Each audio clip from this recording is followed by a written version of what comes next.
ನಾನು ಪ್ರಯತ್ನ ಬಾ ಮಾಡು. ಈಗಂತೂ ಜಾನಪದದ ಹಾವಳಿ. ಜನಪದ ಹಾಡು ಹಾಡಂತೇಳಿ ದೊಡ್ಡವರಾದ್ರೆ ಚಿಕ್ಕ ಚಿಕ್ಕ ಮಕ್ಕಳು ಹೇಳಾಕ್ತಾವ. ಭಾಳ ಕೆಟ್ಟ ವಿಷಾದ ಸಂಗತಿ.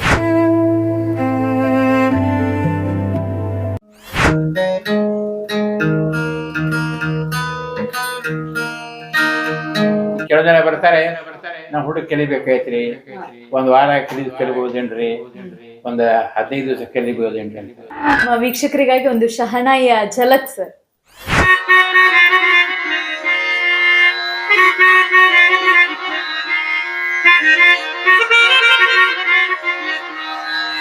ದುಃಖ ಸನ್ನಿವೇಶದಲ್ಲಿ ಯಾವ ರೀತಿ ನುಡಿಸ್ತಾರೆ ನಾನು ಜನಕ್ಕೆ ಬರ್ತಾ ಇದ್ದೀನಿ. ಅಮ್ಮ, ಅಪ್ಪ ಇಲ್ಲಿ, ಅಪ್ಪ ಹೋಗಿದ್ರಪ್ಪ.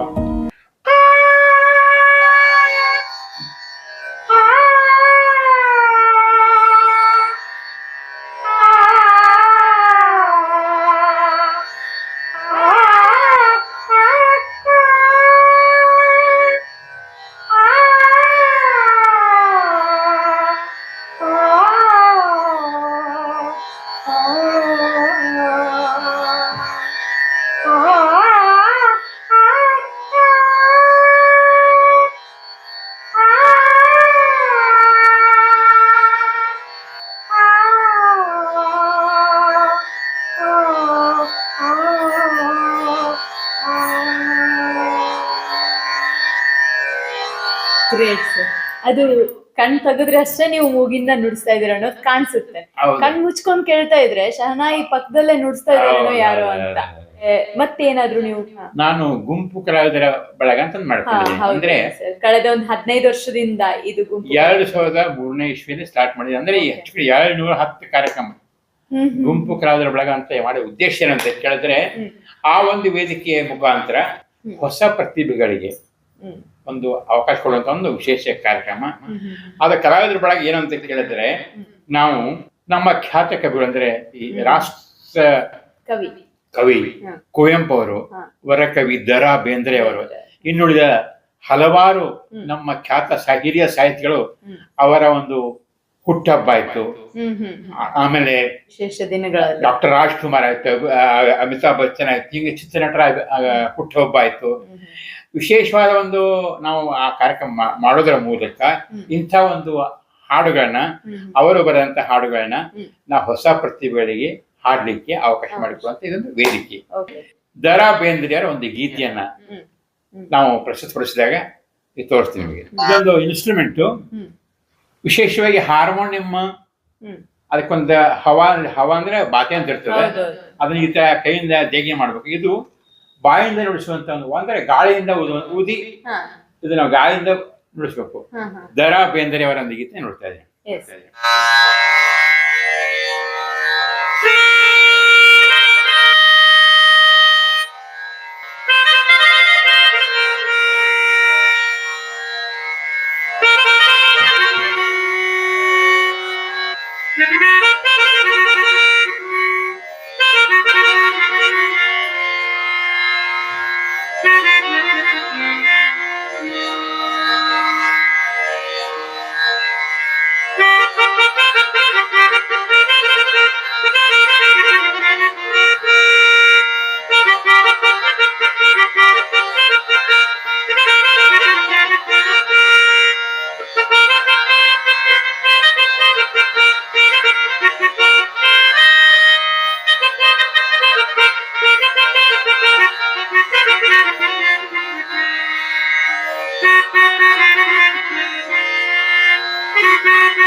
ನೀ ಹಿಂಗ ನೋಡಬೇಡ ನನ್ನ. ಈ ಗಿಟಾರ್ ಅನ್ನುವಂತಹ ವಿಶೇಷವಾದನ ತಗೊಂಡ್ ಬಂದ್ರೆ ಕಲ್ಸೋರು ಯಾರು ಇಲ್ಲ, ಹಿಂದೆ ಗುರು ಇಲ್ಲ, ಮುಂದೆ ಏನ್ ಮಾಡ್ಬೇಕು ಅನ್ನುವಂತಹ ಗುರಿ ಸ್ಪಷ್ಟವಾಗಿಲ್ಲ ಅಂತ ಸಂದರ್ಭದಲ್ಲಿ ನೀವು ಗಿಟಾರ್ ಅನ್ನ ನುಡ್ಸೋದ್ ಕಲ್ಸಿದ್ರಿ, ಮತ್ತೆ ಈಗ ಗಿಟಾರ್ ಅನ್ನ ಹೇಳ್ಕೊಡ್ತಾ ಇದ್ದೀರಾ ಆಸಕ್ತರಿಗೆ. ಗಿಟಾರ್ನ ಝಲಕ್ಗಳನ್ನ ಒಂದೆರಡು ಕೇಳ್ಬೋದಾ ಸರ್?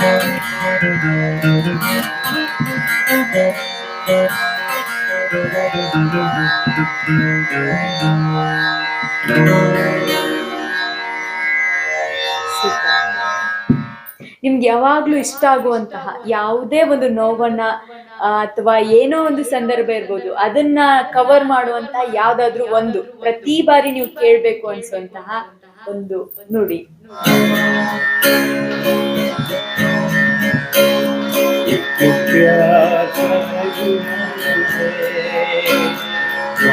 जो की रवानी है, जिंदगी कुछ भी नहीं तेरी कहानी है,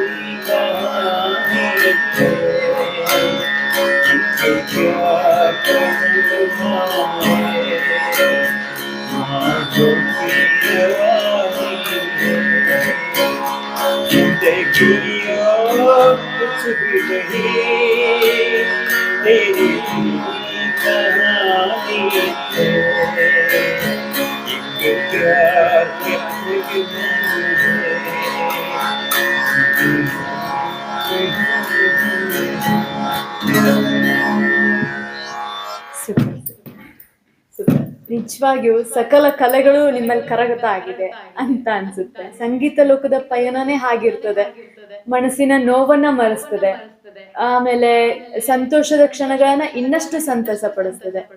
ಇಂತಹ ಸಂಗೀತವನ್ನ ಕಲಿಬೇಕು ಅಂತ ಆಸೆ ಪಡುವಂತಹ ಮಕ್ಕಳಿಗೆ ಸಂಗೀತ ಅಭ್ಯಾಸ ನೀವು ಹೇಳ್ಕೊಡ್ಬೋದು? ನಾನು ಬಹಳ ಕಷ್ಟಪಟ್ಟು ಕಲ್ತಿದ್ದೆ ಗಿಟಾರ್, ಯಾಕಂದ್ರೆ ನಮ್ಗೆ ಯಾರು ಕಲಿಸೋರಿಲ್ಲ, ನಾನೇ ಒಂದು ಸ್ವಂತ ಬುದ್ಧಿಯಿಂದ ಕಲ್ತೀನಿ. ಅದಕ್ಕೆ ಆ ಕಷ್ಟ ನಾನು ತಿಳ್ಕೊಂಡು ಈಗಿನ ಮಕ್ಕಳಿಗೆ ತೊಂದರೆ ಆಗಬಾರ್ದು ಅನ್ನೋ ದೃಷ್ಟಿಯಿಂದ ನಾನು ಮಕ್ಕಳಿಗೆ ಕಲಿಸುವಂತ ಒಂದು ಬಹಳ ಪ್ರಯತ್ನ ಮಾಡ್ತಾ ಇದ್ದೀನಿ. ಕಲಿಯುವ ಮಕ್ಕಳು ಬೇಕಷ್ಟೆ ನನಗೆ. ನಮ್ಮಲ್ಲೇ ಪ್ರತಿ ಶನಿವಾರ ರವಿವಾರ ಮತ್ತು ಗಿಟಾರ್, ಕೀಬೋರ್ಡ್, ಹಾರ್ಮೋನಿಯಂ ಪಾಠ ಕೊಡ್ತೇವೆ, ಹೇಳ್ತಾ ಇರ್ತೀನಿ. ಯಾರಾದ್ರೂ ಬರ್ತಿರ್ತಾರೆ, ಸಾಕಷ್ಟು ಜನ ಕಲ್ತು ಹೋಗಿದ್ದಾರೆ. ಅದಕ್ಕೆ ನಾನು ಹೇಳೋದೇನಂದ್ರೆ ಆಸಕ್ತಿ ಬೇಕಷ್ಟೇ. ಸಂಗೀತ ಕಲಿಬೇಕಾದ್ರೆ ಆಸಕ್ತಿ ಬೇಕು. ಒಂದೆರಡು ದಿವಸದಲ್ಲಿ ಬರುವಂಥದ್ದು ಇನ್ಸ್ಟ್ರೂಮೆಂಟ್ ಅಲ್ಲ. ಕೆಲವು ಜನ ಬರ್ತಾರೆ, ನಾವು ಹುಡುಗ ಕಲಿಬೇಕಾಯ್ತ್ರಿ, ಒಂದು ವಾರ ಕಲಿಬಹುದೇನ್ರಿ, ಒಂದು 15 ದಿವಸ ಕಲಿಬಹುದೇನ್ರಿ. ಸಂಗೀತ ಅನ್ನೋದು ಬಹಳ ಕಠಿಣ ವಿದ್ಯೆ ಅದ, ಬಹಳ ಪ್ರಯತ್ನ ಮಾಡಬೇಕು, ಸತತ ಅಭ್ಯಾಸ ಮಾಡಿದಾಗ ಮಾತ್ರ ಸಂಗೀತವಾಗಿ ಇರ್ತದೆ. ನಾವು ಇಷ್ಟು ಮಾಡಕ್ಕೆ 55 ವರ್ಷ ಆದ್ರೂ ಇನ್ನೂ ಕಲಿಬೇಕು ಅನ್ನೋ ಹಂಬಲ ಬಹಳ ಜನ, ಇನ್ನೂ ಕಲಿಬೇಕಾದ ಆಸೆ ಇದೆ. ಕಲಿತೀವಿ. ಇದಕ್ಕೆ ಇನ್ನೊಂದು ಕಾರಣ ಏನಂತ ಹೇಳಿದ್ರೆ, ನನಗೆ ಬಹಳ ಜನ ಹೇಳಿದ್ರು, ಸರ್ ನಿಮಗೆ ಒಳ್ಳೆಯ ಆರ್ಟಿಸ್ಟ್, ನೀವು ಇಲ್ಲಿರಬಾರ್ದು, ಎಲ್ಲೋ ಬೆಂಗಳೂರಲ್ಲೋ ಎಲ್ಲೋ ಬೊಂಬೈಲೋ ಇರಬೇಕು ಅಂತ ಹೇಳಿದ್ರು. ಸುಮಾರು ಜನ ಫಿಲ್ಮ್ ಆರ್ಟಿಸ್ಟ್ ನನಗೆ ಎಲ್ಲ ಹೋದಾಗ ಇಲ್ಲೇ ಇರು ಕಾಳೇಶ್ ಅಂತ ನನಗೆ ಎಷ್ಟು ಜನ ಹೇಳಿದ್ರು. ನಾನು ಒಂದೇ ಒಂದು ಕಾರಣ ಅಂದ್ರೆ ನನ್ನ ತಂದೆ ತಾಯಿಯನ್ನು ಬಿಟ್ಟು ನಾನು ಹೋಗಬಾರದು ಅನ್ನೋ ಒಂದು ದೃಷ್ಟಿಯಿಂದ ನಾನು ಇಲ್ಲೇ ಉಳಿದೀನಿ. ಈಗ ನನ್ನ ತಂದೆ ತಾಯಿ ತಿರುಗಿ ಹೋಗಿದ್ದಾರೆ. ಅಂದ್ರೆ ಆ ಸಂದರ್ಭದಲ್ಲಿ ನಾವಲ್ಲಿ ಹೋಗ್ಬಿಟ್ರೆ ಮತ್ತೆ ಇಲ್ಲಿ ಅವ್ರು ಯಾರನ್ನ ನೋಡ್ಕೊಳ್ಳೋರು, ಈ ಒಂದು ದೃಷ್ಟಿಯಿಂದ ಕುಟುಂಬದ ಕಾರಣ ಹೋಗಿಲ್ಲ. ಅದಕ್ಕೆ ಇಲ್ಲೇ ಉಳಿದೀನಿ. ಇನ್ನು ಹೋಗ್ತೀನಿ, ಇನ್ನೂ ಆಸೆ ಅದ. ವಯಸ್ಸಾಗಿದೆ, ಪರವಾಗಿಲ್ಲ, ಗುರಿ ಇದೆ, ಇನ್ನೂ ಆಸೆ ಅದ. ಇನ್ನು ಕಲಿಬೇಕಂತ ಒಂದು ಹಂಬಲ ಇದೆ. ಇನ್ನು ಕೆಲವೊಂದು ಇನ್ಸ್ಟ್ರೂಮೆಂಟ್ ಕಲಿಬೇಕು, ಇನ್ನು ಸಂಗೀತದಲ್ಲಿ ಅಪಾರವಾದ ಸಾಧನೆ ಮಾಡಬೇಕು ಅಂತ ಆಸೆ ಅದ. ಯಾಕಂದ್ರೆ ಪುಟ್ಟರಾಜ ಗವಾಯಿಗಳ ಆಶ್ರಮದಲ್ಲಿ ಕೂಡ ನಾನು ಹೋಗಿದ್ದೆ. ಅಜ್ಜವರ ಆಶೀರ್ವಾದ ಕೂಡ ನನಗೆ ಆಗಿದೆ. ಯಾಕಂದ್ರೆ ಅಜ್ಜವ್ರ ನಮಸ್ಕಾರ ಮಾಡಕ್ಕೆ ಹೋದಾಗ ಪಕ್ಕದಾಗ ಒಬ್ಬರು ಇರ್ತಾರೆ, ಇವರು ಶ್ರುತಿ ಜಾಧವ್ ಅವರೇ, ಇವರು ಅಂತ ಹೇಳ್ಕೊತಿರ್ತಾರೆ. ಅವಾಗ ನನಗೆ ಇವರು ಕಾಡೇಶ್ವರಿ ಅಂದ್ರೆ ಹಾ ಗಿಟಾರ್ ಕಾಡೇಶ ಅಂದ್ರೆ ಅಂದ್ರೆ ನಾನು ಗಿಟಾರ್ ಬರ್ಸೋದು ಔಡ್ಸೋದು ಎಲ್ಲ ಹೆಂಗ್ ಗೊತ್ತಾಗಿತ್ತು ಅಂತ ಆಶ್ಚರ್ಯ. ಅವರ ಆಶೀರ್ವಾದ ನಿಮ್ಗಾಗಿದೆ. ಇಷ್ಟೆಲ್ಲ ನಿಮ್ಮ ಹತ್ತಿರ ಟ್ಯಾಲೆಂಟ್ ಇದೆ, ನಿಮ್ಮನ್ನ ಅರಸಿ ಎಷ್ಟು ಪ್ರಶಸ್ತಿಗಳು ಬಂದ್ವು, ಏನ್ ಪುರಸ್ಕಾರಗಳು ಸಿಕ್ವು, ನಿಮ್ಮ ಈ ಕಲೆಗೆ ಬೆಲೆ ಕಟ್ಲಿಕ್ಕಂತೂ ಸಾಧ್ಯ ಇಲ್ಲ. ಆದ್ರೂ ಒಂದು ನಿಟ್ಟಿನಲ್ಲಿ ಯಾವ ವೇದಿಕೆಗಳನ್ನ ನೀವು ಹಂಚ್ಕೊಂಡಿದ್ದೀರಾ? ಹೆಚ್ಚು ಕಡಿಮೆ ನಮ್ಮ ರಾಜ್ಯ ಪ್ರಶಸ್ತಿಯನ್ನು ಬಿಟ್ರೆ ಹೆಚ್ಚಾಗಿ ಎಲ್ಲ ಪ್ರಶಸ್ತಿ ಬಹಳ ಬಂದಿದ್ದಾವೆ. ಅದು ನಾನು ಯಾಕೆಂದ್ರೆ ರಾಜ್ಯ ಪ್ರಶಸ್ತಿಗೆ ನಾನು ನಾನಾಗಿ ಅಪ್ಲೈ ಮಾಡಕ್ ಹೋಗಲ್ಲ. ಯಾಕಂದ್ರೆ ಅದಕ್ಕೆಲ್ಲ ಅವ್ರು ಹೇಳೋದು ಇವ್ರು ಹೇಳೋದು, ನೋಡ್ರಿ ನಮ್ಮ ಕಲೆನ ಗುರುತಿಸಿ ಅವರೇ ನಮ್ಗೆ ಕೊಡ್ಬೇಕು ನನ್ನ ಒಂದು ಅನಿಸಿಕೆ. ನಾವು ಅದ್ರ ಬಣ್ಣ ಹೋಗ್ಬಾರ್ದು. ನಾವು ಆ ಟ್ಯಾಲೆಂಟ್ ನಮ್ಮ ಹತ್ರ ಇದ್ರೆ ಪ್ರಶಸ್ತಿ ತಾವಾಗಿ ಬರ್ತವೆ ಅನ್ನೋದು ಅನಿಸಿಕೆ.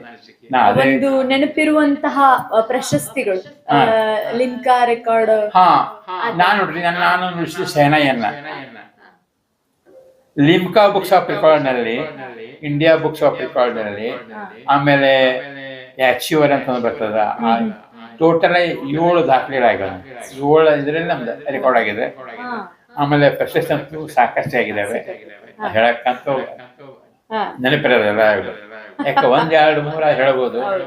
ಎಷ್ಟು ಸುಮಾರಾಗಿ ಬಂದಿದ್ದಾವೆ. ಬಹಳ ಖುಷಿ ಇದೆ ನನಗೆ ಒಟ್ಟೆ. ಇನ್ನು ಟೋಟಲ್ ಆಗಿ ಸಂಗೀತದಲ್ಲಿ ಸಾಧನೆ ಮಾಡೋದು ನನಗೆ ಬಹಳ ಇದೆ. ಮಾಡ್ತೀನಿ, ಬಿಡಲ್ಲಾರೆ. ಅದಕ್ಕೆ ನೀವೆಲ್ಲ ಇಂಥ ಈ ಒಂದು ನಿಮ್ಮ ಇದರಲ್ಲಿ ಸ್ಟಾರ್ ಪೀಪಲ್ ಕನ್ನಡದಲ್ಲಿ ನನಗೆ ಕರೆದು ನನಗೆ ಒಂದು ಅವಕಾಶ ಕೊಟ್ಟಿವಿ. ಬಹಳ ಖುಷಿ ಆಯ್ತು. ನಿಮ್ಮ ಚಾನೆಲ್ಗೆ ಆಯ್ತು, ನಿಮ್ಮ ಈ ಒಂದು ಇರುವ ಕೆಲಸ ಮಾಡುವಂತ ಎಲ್ಲರಿಗೂ ನಾನು ತುಂಬ ಹೃದಯದ ಧನ್ಯವಾದ ಹೇಳ್ತೀನಿ. ಇನ್ನೊಂದು ವಿಶೇಷ ಅಂದ್ರೆ ಮ್ಯಾಜಿಕ್ ಒಂದು ಮಾಡುವಂತ ಐಟಮ್. ನಾನು ಇವಾಗ ಅದೇ ಕಾತುರದಲ್ಲಿ ಇದ್ದೀನಿ. ಇವಾಗ ಮ್ಯೂಸಿಕ್ ನ ರಸದೌತನ ನಮಗ್ ಗುಣಪಡಿಸಿದ್ರಿ, ಇನ್ನು ಮ್ಯಾಜಿಕ್ ಗಳನ್ನ ಮಾಡ್ತೀರಿ. ಈ ಮ್ಯಾಜಿಕ್ಕಿಗೆ ನೀವು ಆವಾಗ್ಲೇ ಹೇಳಿದ್ರಿ, ಆ ಮಂಗಳೂರು ಸೈಡ್ ನೀವು ಮ್ಯಾಜಿಕ್ ಮಾಡೋವಾಗ ಹಿನ್ನೆಲೆ ಸಂಗೀತ ನುಡ್ಸಕ್ ಹೋಗಿ ಆ ಮ್ಯಾಜಿಕ್ ಟ್ರಿಕ್ಸ್ ಗಳನ್ನ ಕಲ್ತ್ರಿ, ಶಾಲಾ ಕಾಲೇಜ್ಗಳಲ್ಲಿ ಮ್ಯಾಜಿಕ್ ಶೋಗಳನ್ನ ಕೊಟ್ರಿ ಅಂತ. ಆ ಮ್ಯಾಜಿಕ್ ಶೋಗಳನ್ನ ನಮ್ಮ ವೀಕ್ಷಕರಿಗಾಗಿ ಒಂದೆರಡು ಮ್ಯಾಜಿಕ್ ಶೋ ಮಾಡ್ಬೋದು.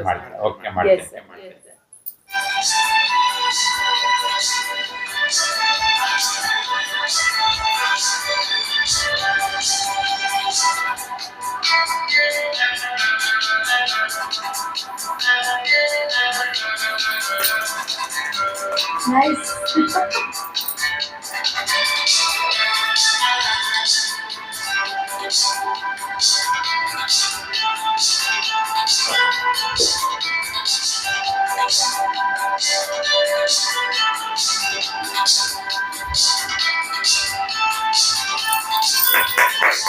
Nice.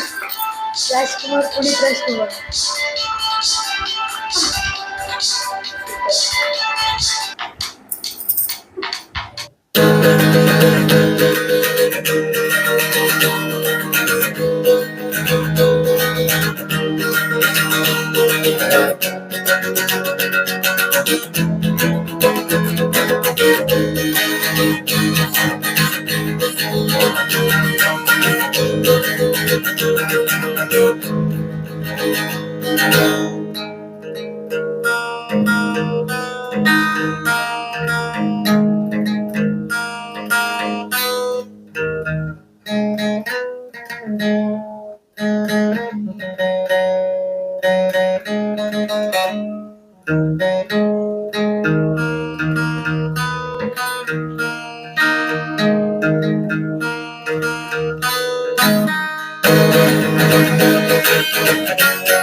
ಸರ್,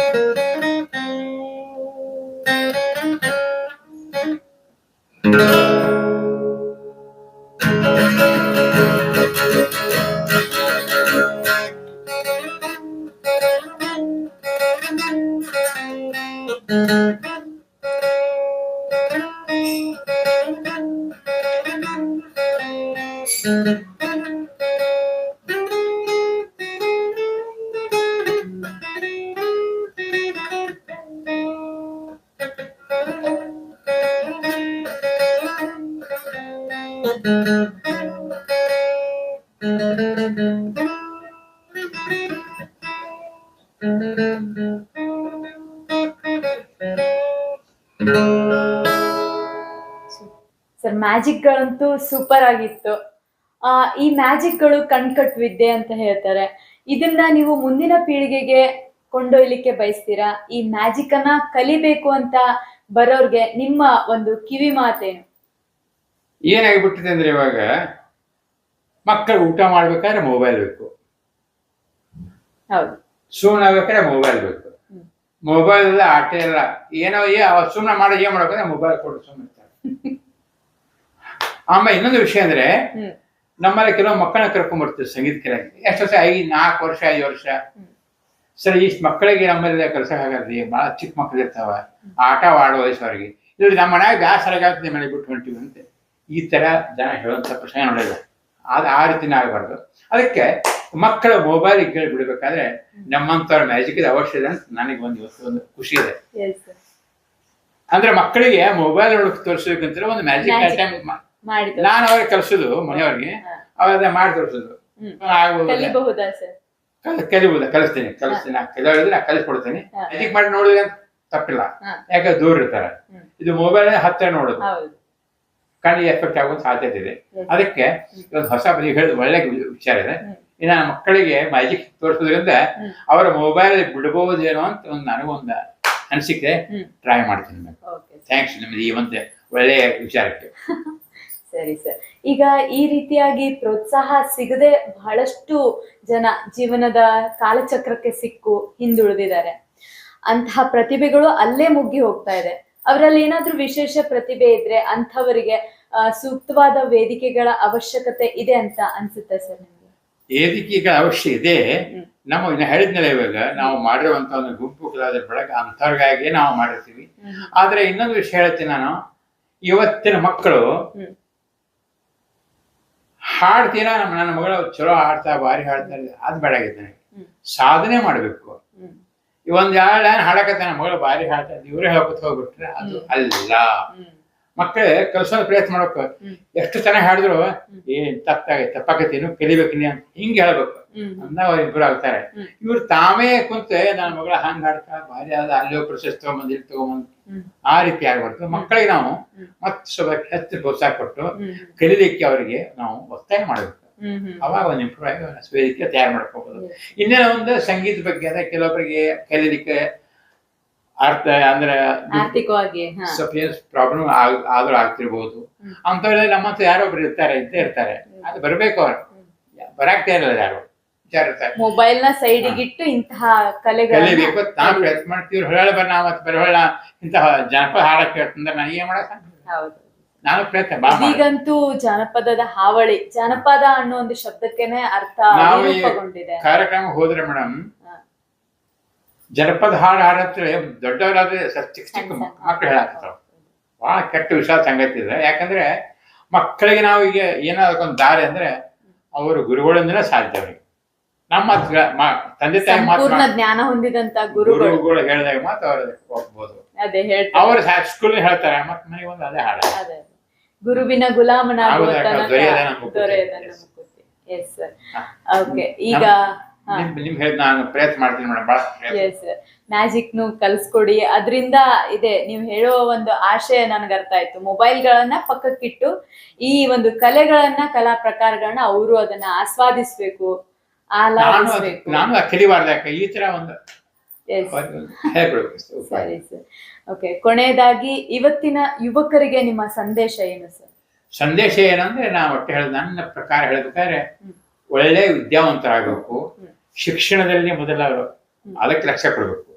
ಮೊದಲ ಶಿಕ್ಷಣ, ಆಮೇಲೆ ಸಂಗೀತನೂ ಬೇಕು, ಆದರೆ ಅದಕ್ಕೆ ಪೂರ್ತಿ ಬೆನ್ನು ಹತ್ತಬಾರದು. ಯಾಕಂದ್ರೆ ಸಂಗೀತನು ಬಹಳ ಸಂಗೀತನು ಅಂಟಿಕೊಂಡು ಬಿಟ್ಟ ಮನುಷ್ಯನಿಗೆ ಎಲ್ಲ ಮರ್ತು ಬಿಡ್ತಾನೆ, ಜಗತ್ತೇ ಮರ್ತು ಬಿಡ್ತಾನೆ. ಅದು ಯಾವುದೂ ಅತಿ ಆಗಬಾರದು. ಅತಿ ಆದ್ರೆ ಅಮೃತ ವಿಷ ಆಗುತ್ತದೆ. ಪ್ರಯತ್ನ ಶಿಕ್ಷಣದಲ್ಲಿ, ಒಲವು ಸಂಗೀತದಲ್ಲಿ. ಈ ಈ ಎಲ್ಲಾ ಕ್ಷೇತ್ರದೊಳಗೆ ಸಾಧನೆ ಮಾಡ್ಬೇಕು ಅಂತ ಹೇಳಿ ತಂದೆ ತಾಯಿ ಬಯಸ್ತಾರೆ, ನಮ್ಮ ಮಕ್ಕಳು ಈ ರೀತಿ ಸಾಧನೆ ಮಾಡ್ಬೇಕು ಅಂತ ಅವ್ರ ಮೇಲೆ ಒತ್ತಡ ಹೇರ್ತಾರೆ. ಅಂತ ತಂದೆ ತಾಯಿಗಳಿಗೆ, ಪೋಷಕರಿಗೆ ಒಂದು ಸಂದೇಶ ನಿಮ್ ಕಡೆಯಿಂದ. ಸಂದೇಶ ಅನ್ನೋಕ್ಕಿಂತಲೂ ಹೇಳಿದ್ನಲ್ಲ, ಕಿವಿ ಮಾತು. ಒತ್ತಾಯ ಮಾಡಿದ್ರೆ ಯಾರು ಕಲಿಯೋದಿಲ್ಲ, ಯಾರಿಗೂ ಒತ್ತಾಯ ಮಾಡ್ಲೇಬಾರ್ದು. ಅವರ ಆಸಕ್ತಿ ಏನಿದೆಯೋ ಅದನ್ನೇ ಅವ್ರು ಕಲಿಸಿದ್ರೆ ಮಾತ್ರ ಅವ್ರಿಗೆ ಇಂಪ್ರೂವ್ ಸಾಧ್ಯತೆ ಇದೆ. ಸರ್, ಈ ತರದ ಕಲಾವಿದರಿಗೆ ಅನೇಕ ಮಾಶಾಸನಗಳು, ಈ ರೀತಿಯಾದಂತಹ ಸರ್ಕಾರದಿಂದ ಸರ್ಕಾರಿ ಸವಲತ್ತುಗಳು ಇನ್ನು ಹೆಚ್ಚಿನ ರೀತಿಯಲ್ಲಿ ಸಿಗ್ಬೇಕಂತೀರಾ, ಅಥವಾ ಎಷ್ಟೋ ಜನ ಕಲಾವಿದರು ಮೂಲೆ ಗುಂಪಾಗಿ ಲೆಕ್ಕಕ್ಕೆ ಇಲ್ಲ ಅನ್ನೋ ರೀತಿ ಆಗಿದೆ? ಅಂತಹ ಕಲಾವಿದರನ್ನ ಸರ್ಕಾರ ಗುರುತಿಸ್ಬೇಕಾ, ಅಥವಾ ಯಾರೋ ಕಲಾವಿದರು ಅನ್ನೋಂಥ ಕಳ್ ಸರ್ಟಿಫಿಕೇಟ್ ಇಂದ ಆ ಲಾಭಗಳನ್ನ ಪಡ್ಕೋತಾ ಇದ್ದಾರೆ, ಅವ್ರಿಗೆ ಏನ್ ಹೇಳ್ತೀರಾ ಸರ್? ಏನಿಲ್ಲ, ಈಗ ಸರ್ಕಾರದವ್ರು ನಮಗೆ ಆಲ್ರೆಡಿ ಈಗ ಮಾಶಾಸನ ಅಂತ ಕೊಡ್ತಾ ಇದ್ದಾರೆ, ನಾವು ಕೂಡ ತೆಗೆದುಕೊಳ್ತಾ ಇದ್ದೀವಿ. ಇನ್ನೇನಂದ್ರೆ ಅವ್ರು ಕೊಡುವಂತ ಮಾಶಾಸನ ಈಗಿನ ಕಲಾವಿದರಿಗೆ ಸಾಲಲ್ಲ. ನಾವು ಅದಕ್ಕೆ ಸಾಲಲ್ಲ ಅನ್ನೋದಕ್ಕೆ ನಾವು ಅದಕ್ಕೆ ಬೆನ್ನು ಹತ್ತೋದಕ್ಕಿಂತಲೂ ನಾವು ನಮ್ಮ ಸ್ವಂತ ಒಂದು ಕಾಯಕ ಮಾಡಿಕೊಳ್ಬೇಕು ಅಂತ ಅನಿಸಿಕೆ. ನಾವು ಬೇಗ ಅದು ಕೊಟ್ರೆ ಒಳ್ಳೇದ, ಆದ್ರೆ ಸ್ವಂತ ಒಂದು ಕಾಯಕ ಇರಲಿ, ಕಾಯಕ ಜೊತೆ ಇದು ಮಾಶಾಸನ ಇರಲಿ. ನಮ್ಮ ಇವತ್ತು ವೀಕ್ಷಕರಿಗಾಗಿ ನೀವು ಅನೇಕ ಕಲಾ ಪ್ರಕಾರಗಳನ್ನ ನುಡಿಸಿ ತೋರಿಸಿದ್ರಿ, ಖುಷಿ ಪಡಿಸಿದ್ರಿ ಸರ್. ನಿಮ್ಮ ಅತ್ಯಮೂಲ್ಯವಾದ ಸಮಯವನ್ನ ನಮಗಾಗಿ, ನಮ್ಮ ಸ್ಟಾರ್ ಪೀಪಲ್ ಕನ್ನಡಕ್ಕಾಗಿ ನೀಡಿದ್ದಕ್ಕಾಗಿ ತಮಗೆ ತುಂಬ ಹೃದಯದ ಧನ್ಯವಾದಗಳು ಸರ್.